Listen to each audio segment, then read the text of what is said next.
On se pose tous un peu la question, non? Comment faire pour que notre épargne travaille un minimum? Surtout quand on voit l'inflation qui grignote notre pouvoir d'achat. Parce que, soyons honnêtes, laisser son argent dormir sur un compte, ça ne fonctionne plus vraiment. Alors, le vrai défi, c'est trouver le juste milieu, ce fameux équilibre entre la sécurité et la recherche d'un peu de croissance. Commençons par la base. Est-ce que les comptes épargne classiques, ça suffit encore aujourd'hui? On est bien d'accord, l'épargne de précaution, c'est indispensable. Mais le truc, c'est que leur rendement est souvent si faible qu'ils n'arrivent même pas à compenser l'inflation. Et le résultat, il est simple. Au fil du temps, notre argent perd de sa valeur. C'est ça le grand dilemme de l'épargnant. On a donc l'impression d'être face à un choix un peu binaire. D'un côté, il y a le port super sûr des livrets d'épargne, le capital est protégé, c'est rassurant, mais ça ne rapporte pas grand-chose. Et de l'autre, il y a l'océan, parfois un peu agité, des marchés financiers. Le potentiel de croissance est bien là, c'est certain, mais il y a aussi des vagues, du risque et une complexité qui peut vite faire peur. Alors comment on fait pour naviguer entre les deux? Eh bien, c'est justement là qu'entre en scène une solution pensée pour faire le pont entre ces deux mondes. On les appelle les organismes de placement collectif, ou OPC pour faire plus court. En gros, c'est une sorte de troisième voie, beaucoup plus accessible et structurée, pour vraiment donner un coup de pouce à son épargne. Ok, mais un OPC, c'est quoi au juste? En fait, l'idée est toute simple, c'est l'union qui fait la force. Imaginez plein d'épargnants qui décident de mettre leur argent dans un grand pot commun. Ce fonds collectif a ensuite une force de frappe bien plus importante. Il peut aller chercher des opportunités d'investissement qu'il serait impossible d'atteindre tout seul dans son coin. Le mécanisme, vous allez voir, il est assez simple. D'abord, l'épargne est mise en commun. Jusque-là, facile. Ensuite, et c'est ça la clé, des pros prennent le relais, des gérants de portefeuille dont c'est le métier à plein temps. Leur boulot, c'est de scanner les marchés, d'analyser les tendances, pour construire un portefeuille bien diversifié avec des actions, des obligations et plein d'autres choses pour le compte de tous les investisseurs du fonds. Petite précision, ces placements collectifs, ils ont plusieurs noms, plusieurs formes. Vous entendrez peut-être parler de FCP, de SICAV ou même de SCPI si on parle d'immobilier. Bon, chaque format a ses petites particularités, mais ce qu'il faut retenir, c'est que le principe de base, celui du pot commun, reste exactement le même. Et ça offre pas mal de flexibilité.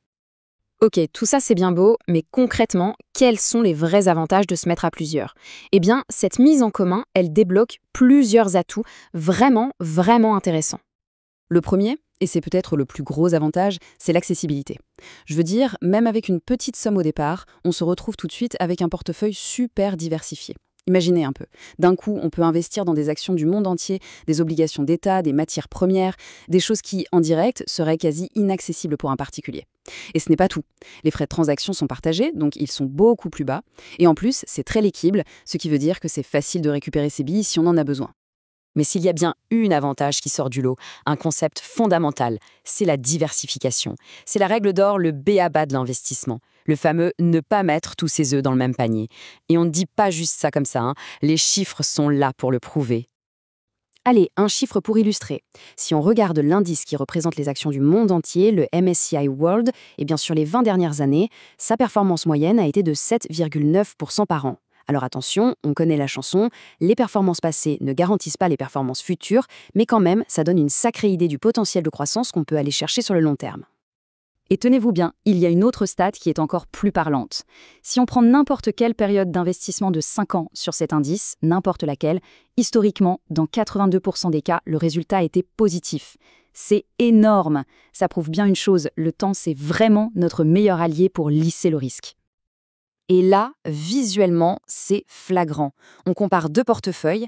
À gauche, un portefeuille simple, très concentré sur la France. À droite, un autre, bien diversifié à l'échelle mondiale.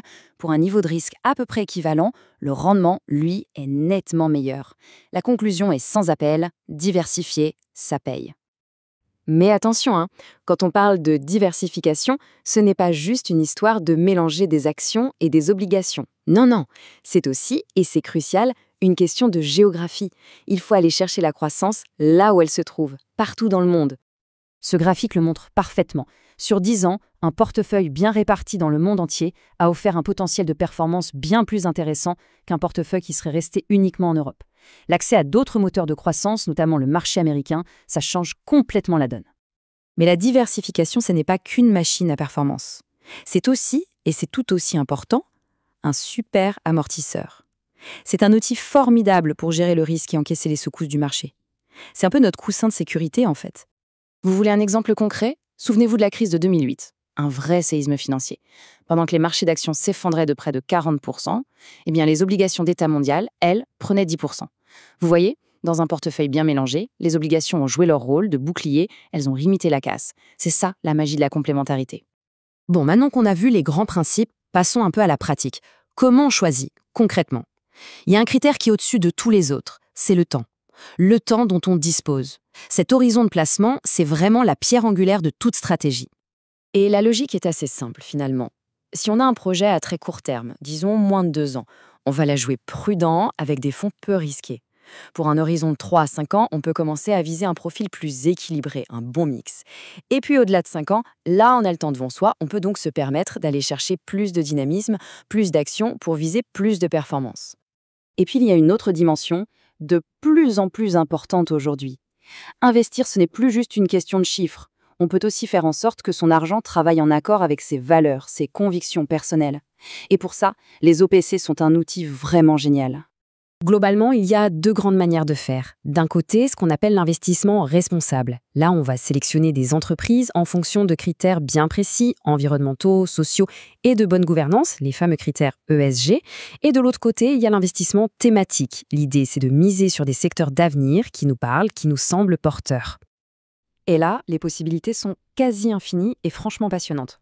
On peut décider d'investir dans des fonds qui se concentrent sur l'intelligence artificielle, la transition écologique, la cybersécurité ou encore la santé du futur.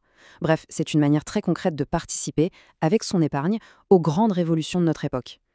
Et le point crucial, c'est qu'il ne faut pas croire qu'il faut choisir entre ses principes et la performance. C'est une fausse idée. Au contraire même, bien souvent, investir dans des entreprises bien gérées ou dans des secteurs qui sont au cœur des enjeux de demain, ça peut être un vrai moteur de croissance sur le long terme. Bon, si on devait résumer tout ça en 3 points clés. Premièrement, les placements collectifs, ça rend l'investissement sur les marchés accessible à tout le monde. C'est une vraie démocratisation. Deuxièmement, la diversification, c'est la clé. C'est le meilleur outil pour gérer le risque tout en cherchant le rendement. Et troisièmement, on peut se construire une stratégie vraiment sur mesure, qui colle à la fois à ses objectifs, à son calendrier et à ses valeurs. Finalement, la question, ce n'est plus tellement « est-ce qu'il faut investir ?», mais plutôt « dans quel avenir est-ce que l'on veut investir ?» Les outils pour le faire sont là, ils sont accessibles. La vraie réflexion maintenant, c'est de savoir quel monde on a envie de soutenir et de construire avec notre épargne.